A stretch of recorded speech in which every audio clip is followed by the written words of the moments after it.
Sperm count கம்மியா இருக்குன்னு சொன்னா நீங்க வந்து பூனைக்காளி விதை வாங்கிக்கோங்க.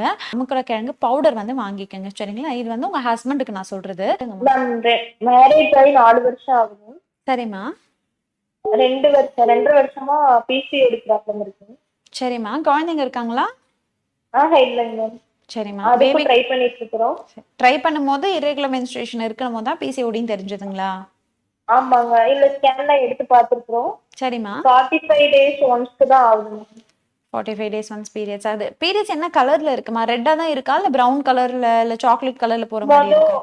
மொத ரெட் கலர் ப்ரௌன் கலர் வருது லைட்டா. அப்புறம் வந்து ரெட் கலரா வருதுங்க. சரி, சரிம்மா.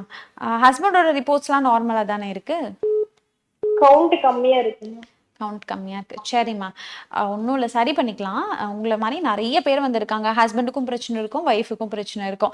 இந்த மாரி நெறைய பேஷண்ட்ஸ் வந்திருக்காங்க. அவங்கலாம் வந்து இயற்கையாவே கருத்தரிக்கிறதுக்கு நம்ம ஆர்ஜிஆர் மருத்துவமனையில வழிகள் செஞ்சு குடுத்துட்டு தான் வரோம்.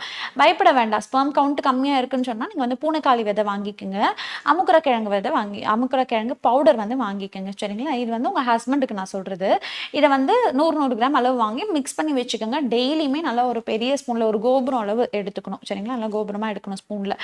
அதை வந்து ஒரு 1/2 டம்ளர் பால்ல வந்து 3/4 டம்ளர் பால்ல மிக்ஸ் பண்ணி நைட்ல வந்து அவருக்கு குடுத்துட்டு வாங்க.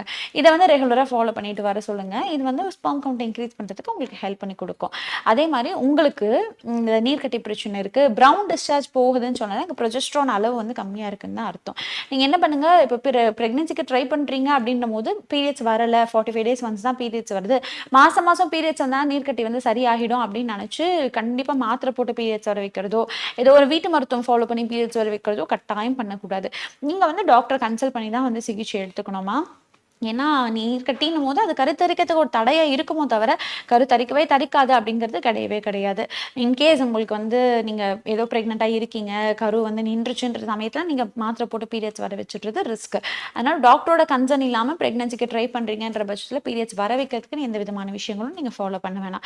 நான் சொன்ன வீட்டு மருத்துவத்தை ஹஸ்பண்டுக்கு மட்டும் ஃபாலோ பண்ணிட்டு வர சொல்லுங்க. அதே மாதிரி 2 பேருமே வந்து வாரத்துக்கு ஒரு நாள் கண்டிப்பா எண்ணெய் தேய்ச்சி குளிச்சுக்கணும். சனிக்கிழமையா எண்ணெய் தேய்ச்சி குளிக்கிறது ரொம்ப ரொம்ப நல்ல விஷயமா இருக்கும். நல்லெண்ணெயை மைல்டா சூடு பண்ணிட்டு உள்ளங்கால்ல இருந்து உச்சந்தலை வரைக்கும் வந்து நல்லா தேய்ச்சிட்டு, இப்போ சம்மர் தான் அதனால நல்லெண்ணெய் நீங்க தாராளமா யூஸ் பண்ணலாம். மைல்டா சூடு பண்ணிக்கோங்க. கால்ல இருந்து தலை வரைக்கும் வந்து மைல்டா தேய்ச்சிட்டு ஒரு 20 நிமிஷம் விட்டுட்டு வெந்நீர்ல வந்து குளிச்சுக்கணும். சரி, இதை 2 பேரும் ஃபாலோ பண்ணுங்க. ஆனா ஒரு டைம் டாக்டர் வந்து நேர்ல பார்க்கணும். ஹஸ்பண்டோட ரிப்போர்ட்ஸும் எடுத்துக்கோங்க, உங்களுடைய ரிப்போர்ட்ஸும் எடுத்துட்டு ஹஸ்பண்டையும் கூட்டிட்டு போய் ஈரோடுல நம்ம ஆர்ஜிஆர் மருத்துவமனையோட கிளை உங்க ஊர்லயே இருக்கு.